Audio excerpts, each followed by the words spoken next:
بسم اللہ الرحمن الرحیم ومنهم امیون لا يعلمون الکتاب الا امانی وانهم الا یظنون۔ لفظی ترجمہ، اور ان میں سے بعض ان پڑھ ہے جو نہیں جانتے کتاب کو مگر چند جھوٹی آرزوئیں ہیں، وانهم الا یظنون، اور نہیں ہے مگر وہ گمان ہی کرتے ہیں۔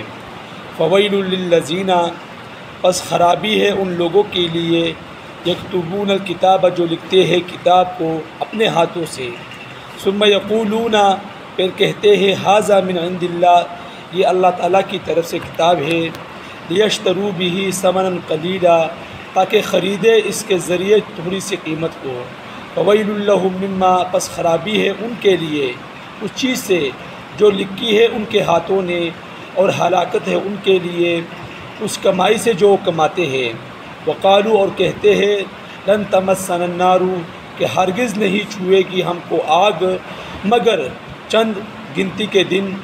قل، آپ صلی اللہ علیہ وسلم فرما دے، کیا تم نے پکڑ لیا ہے، یعنی تم نے لے لیا اللہ تعالیٰ کے پاس سے کوئی عہد کہ اللہ تعالیٰ اس عہد کے خلاف ہرگز نہیں کرے گا، اور یا کہتے ہو تم اللہ تعالیٰ پر وہ جو تم نہیں جانتے۔ بھلا کیوں نہیں چھوئے گی آگ جس نے کمائی برائی، وَأَحَاطَتْ بِهِ خَطِيئَتُهُ، اور گھیر لیا اس کو اس کی برائی نے، فَأُولَٰئِكَ أَصْحَابُ النَّارِ، وہی لوگ دوزخ والے ہیں، اس میں ہمیشہ ہی رہیں گے۔ وَالَّذِينَ آمَنُوا، اور وہ لوگ جو ایمان لائے اور نیک عمل کیے، اور یہی لوگ جنتی ہے اور اس میں ہمیشہ ہمیشہ جنت میں رہیں گے۔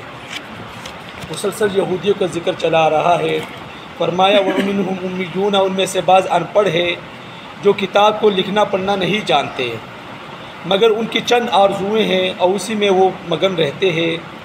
جیسا کہ آپ لوگوں نے بھی سنا ہوگا کہ بعض کہانیاں ایسی ہوتی ہیں نہ کسی نے لکھی ہوتی ہے نہ کسی عالم نے اس کو بیان کیا ہوتا ہے، لیکن سینہ بسینہ وہ باتیں چلی آ رہی ہوتی ہے، ایک سے سنا، دوسرے سے سنا، تیسرے سے سنا، یہ پھر 1 سال 2 سال نہیں ہوتا بلکہ سالوں پر یہ بات ہوتی ہے، اور وہ بات جھوٹی ہوتی ہے، نہ اس کے کتاب میں کوئی ثبوت ہوتا ہے، نہ حدیث سے اس کا ثبوت ہوتا ہے، نہ قرآن سے اس کا ثبوت ہوتا ہے۔ آپ نے دیکھا بھی ہوگا کہ چھوٹی چھوٹی کتابچے ملتے ہیں بازاروں میں، اور لکھا کس نے ہوتا ہے؟ جو درباروں کے باہر چرسی بنگی بیٹھے ہوتے ہیں ان نے لکھے ہوتے ہیں۔ حضرت فاطمہ رضی اللہ تعالیٰ عنہ، امام جعفر صادق رحمۃ اللہ علیہ، ان کے بارے میں جھوٹی جھوٹی باتیں لکھی ہوتی ہیں کہ تم یہ پکا لو تو تمہارے ساتھ یہ عمل ہوگا، تم یہ عمل کرو تو تمہارے ساتھ یہ عمل ہوگا، اور ثبوت کسی کے پاس بھی نہیں ہوتا، نہ قرآن سے ثبوت ہوتا ہے، نہ حدیث سے ثبوت ہوتا ہے، اور نہ کسی صحیح کتاب میں اس کا کوئی ثبوت ہوتا ہے۔ بس یہ جھوٹی باتیں ہوتی ہیں، ایک کہتا ہے دوسرا سنتا ہے، دوسرا سنتا ہے تو تیسرا کہہ دیتا ہے، تو اسی طرح یہ جھوٹی باتیں پھیل جاتی ہے۔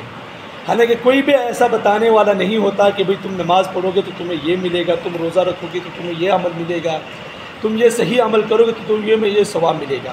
بس کیا ہے، کھانے پکانے کے بس یہ کام کرو گے تو تمہیں یہ ملے گا۔ جھوٹی باتیں ہیں، تم فلاں دربار میں جاؤ گے تو تمہیں اتنا ثواب ملے گا، تم فلاں پہاڑ کے جو دربار پر جاؤ گے تو تمہیں یہ ثواب ملے گا، تم فلاں دربار پر جاؤ گے تو تمہیں اولاد ملے گی، نیک اولاد ملے گی، صالح اولاد ملے گی، تمہیں نر اولاد ملے گی۔ حالانکہ ان درباروں کے پاس جاتے ہیں جن کے اپنے اولادیں ہی نہیں ہوتی، ان کے پاس جا کر مانگتے ہیں، اور اللہ تعالیٰ ایسی بے نیاز ذات ہے کہ جو نہ کسی سے پیدا ہوا ہے نہ جس نے کس کو پیدا کیا ہے، اس سے کوئی نہیں مانگتا، لیکن اس سے جا کر مانگتے ہیں جس کی کوئی اپنے اولاد ہی نہیں ہوتی۔ تو یہ کیا ہے بھئی، سینہ بسینہ، یعنی ایک سے سنا دوسرے سے سنا۔ تو یہ یہودی بھی اسی طرح کیا کرتے تھے کہ بھئی ہمارا نہ حساب کتاب ہوگا، نہ ہمارے کیا کہتے ہیں، نہ ہم جہنم میں جائیں گے، نہ ہمیں آگ چھوئے گی۔ کیوں؟ دوسرے سے سنا ہے، اس نے بیان کر دیا تو اس نے سن لیا، بس اس نے عمل کرنا شروع کر دیا۔ تو اللہ سے دعا ہے کہ اللہ عمل کے سمجھ کے توفیق عطا فرمائے۔ وآخر دعوانا الحمدللہ۔